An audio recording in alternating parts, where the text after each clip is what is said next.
Okay, so let's look at the library. Your library is where you store all of your designs. When you buy a Silhouette machine and connect it to your computer, you will automatically receive some designs, and this is where they will be stored. Over time you'll add to them, whether these are designs that you buy in addition or ones that you design yourself. Designs can be very individual in the way that they've been put together, and this will be down to the designer that's created them in the first place.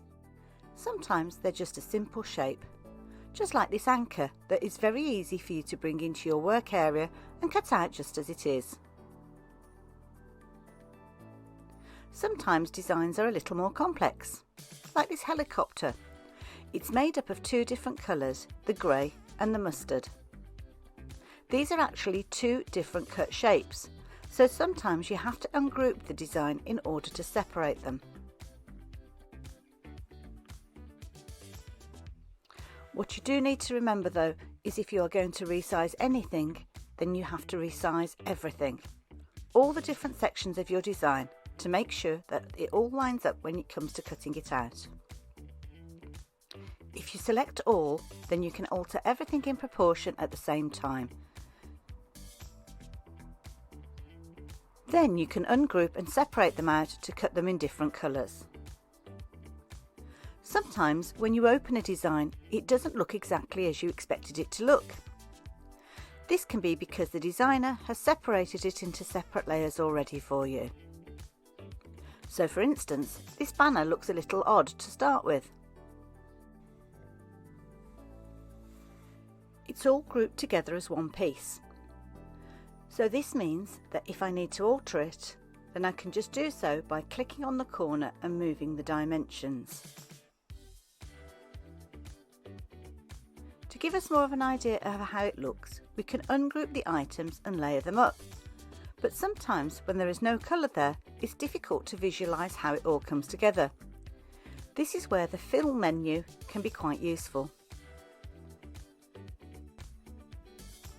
So let's put some colour on these to figure out how it all comes together.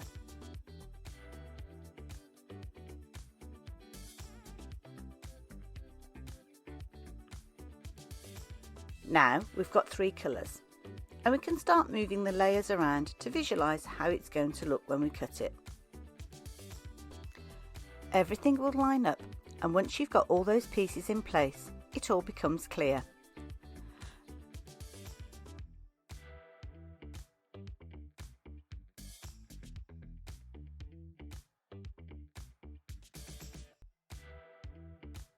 Adding colour in the fill menu might help you with the design, but it can also help if you take the colour out. So again, using the fill menu, but use the little cross hatch box to remove the colour, all the colour disappears. Some of the designs you will find will be print and cut files. The idea behind these is with the help of registration marks, you can print these off on your printer, load them onto your cutting mat, and your machine will cut out all the printed areas. But this is a whole section in its own right, so we'll have this in another video called Print and Cut. When you ungroup the parts, you will see individual pieces that feature a print area as well as a cut line. Print and cut designs are a little more complex to work with. If you are completely new to the Silhouette software, I suggest that you leave these for just a little while. They're not difficult to work with, but it might be a little bit too much in those initial stages of getting to know the software. Let's take a look at how we can work with some of these design files. Let's take the dinosaur to start with. When I click on him, he automatically comes into the work area. Now I want to resize him, so we need to make sure that the padlock is locked so as everything moves in proportion, otherwise he'll end up a bit distorted. If I want more than one of a design, I can easily duplicate. This can be done by right-clicking and clicking duplicate, or you can use the little duplicate button or the keyboard shortcut if you prefer. In the replicate menu on the right hand side, you'll also have a duplicate button. This gives you even more options. as well as a mirror button. I can duplicate or mirror the design and have two dinosaurs facing each other. There are a variety of buttons here, so I can mirror or duplicate to the left, to the right, to the top or the bottom. So these are quite good fun, dependent on the project that you're working with.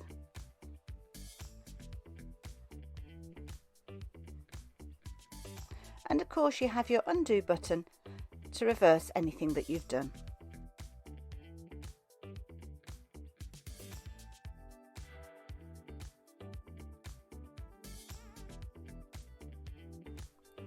Let's replicate this little chap so we can have quite a few of them. I'm just going to get into the right size that I want, and then I can duplicate using the button that we've seen before. If you select all of the items that you've created, then you can duplicate these below as well across to the side. So quickly you can fill up a page in just a few clicks. You can duplicate in multiples using the rows and columns options, and these will either take them horizontally or down the page.